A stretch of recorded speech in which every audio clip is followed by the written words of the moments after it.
Sa bawat araw na dumaraan, may mga pagsubok na dumarating. May mga pagkakataong nawawalan tayo ng pag-asa, ng lakas, at ng direksyon.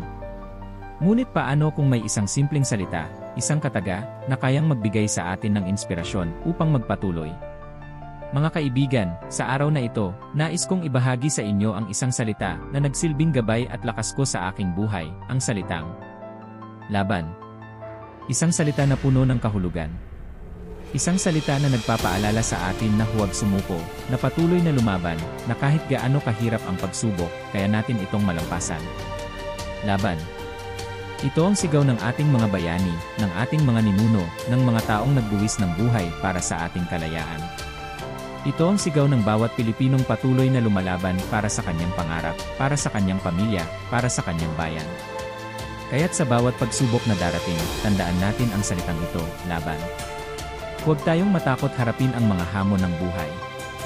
Dahil sa bawat paglaban, mas lalo tayong lumalakas, mas lalo tayong nagiging matatag. Comment mo kung hanggang saan umabot ang video na ito. At mapasalamatan kita sa laban na ginagawa mo sa araw-araw.